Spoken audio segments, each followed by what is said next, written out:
O avanço do 5G e o futuro do setor de fibra ótica no Brasil tiveram destaque.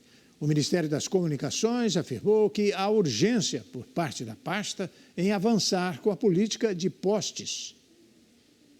A FutureCon tem sido sucesso desde a sua abertura na São Paulo Expo. Além de ser destaque em toda a América Latina, por mais de 30 anos, a feira vem trazendo soluções, inovação e praticidade para melhorar a vida dos brasileiros, com a intenção de facilitar e acelerar a conectividade e ampliação de acesso. Um dos assuntos principais da feira foi 5G e o crescimento da banda larga fibra ótica aqui no Brasil.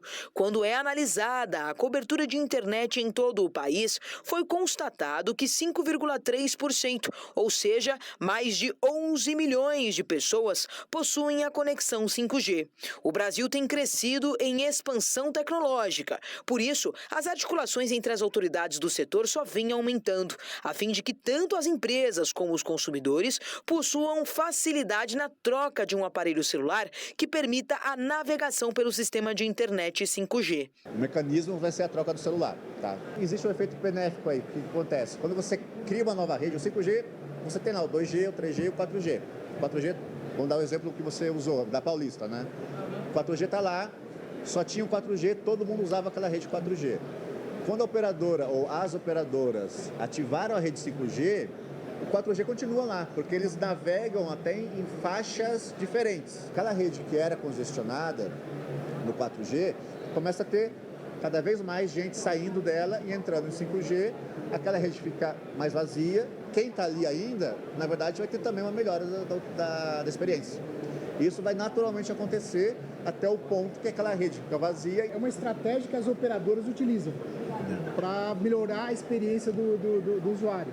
Então ela lança uma rede nova, libera a rede antiga e ela consegue atender de forma melhor quem está na rede antiga, inclusive usando o Wi-Fi. O pessoal anda hotspot do Wi-Fi, baixa a capacidade baixa a procura pela rede que está mais congestionada e o pessoal da rede congestionada começa a ter um serviço melhor. No evento, o Ministério das Comunicações garantiu que existem esforços para que tenha regulação e fiscalização no setor de fibra ótica no Brasil, além de afirmar que há urgência em avançar com a política de postes. No evento, o Ministério das Comunicações garantiu que existem esforços para que tenha regulação e fiscalização no setor de fibra ótica no Brasil, além de afirmar que há urgência em avançar com a política de postes. Em função disso, o Ministério das Comunicações e o Ministério das Minas e Energia decidiram criar uma política voltada a resolver esse problema dos postes, né? E com isso a gente espera o quê? Que todos os operadores de telecomunicações tenham um acesso isonômico ao poste, o que vai segurar melhores serviços para a população e tratamento isonômico no acesso a essa infraestrutura fundamental para o acesso à internet no Brasil. O secretário ainda pontuou que com a ascensão da fibra ótica, há uma prioridade da pasta em destravar todas as medidas necessárias para que a fibra chegue aos lares da população. A posição do Ministério das Comunicações, pela política do ministro, é que a gente promova para a sociedade brasileira uma conectividade significativa, aquela que permita a pessoa que está usando a internet trabalhar via internet, fazer uma consulta médica pela internet, ter uma aula pela internet, uma conexão significativa. Para isso, a fibra ótica é insumo fundamental. Então, é prioridade para a gente destravar todas as medidas necessárias para que a fibra ótica chegue até a casa das pessoas, por exemplo, com a medida de postes. As autoridades ainda afirmam que foi destravado o FUST, Fundo de Universalização dos Serviços de Telecomunicações, após 23 anos. E por meio disso, será possível promover a construção de infraestrutura de telecomunicação onde ainda não existe, com o foco de permitir a conectividade para os que mais necessitam.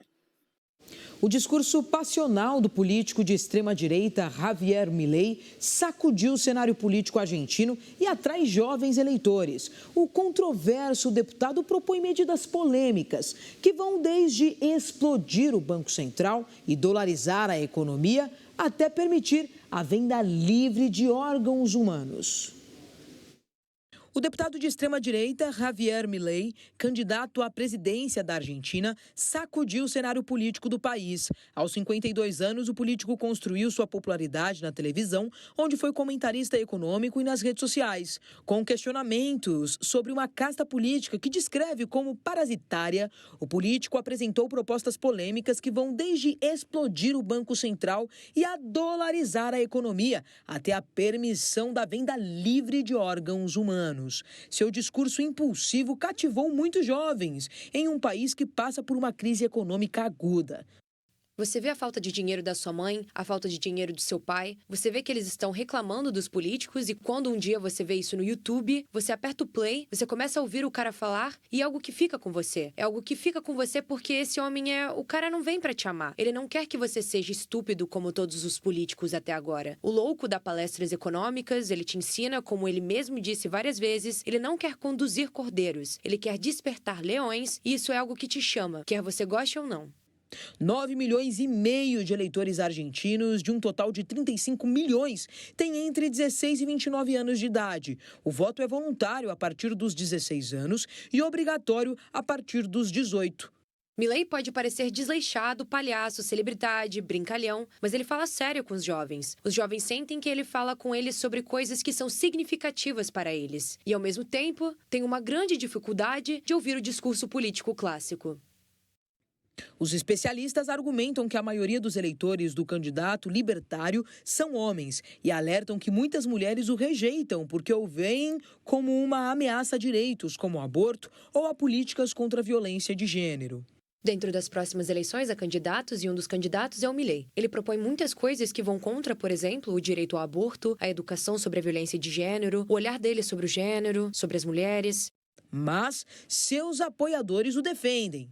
Há pessoas que dizem que estão defendendo direitos e, na verdade, estão defendendo privilégios. Eu lidero uma organização chamada Prisma, que é um espaço para a diversidade. Além disso, como bissexual, não me vejo com nenhum medo, nem de Milei, nem de Victoria Villarruel, que são duas pessoas que não têm nenhum problema com ninguém, com o que cada um quiser fazer em sua vida privada. Eles não vão levar o Estado para a cama de ninguém. As pesquisas preveem que Milei receberá o maior número de votos nas eleições de 22 de outubro. Isso pode permitir que ele avance a um segundo turno, em 19 de novembro, contra o peronista Sérgio Massa, ministro da Economia, ou a conservadora Patrícia Bullrich, que aparece em terceiro lugar nas pesquisas. Em instantes, escritor norueguês conquista o Prêmio Nobel de Literatura. E no futebol, o tricolor das Laranjeiras bate o Colorado e garante primeira vaga na grande final da Libertadores. O Brasil News volta daqui a pouquinho com essas e outras informações. Até já.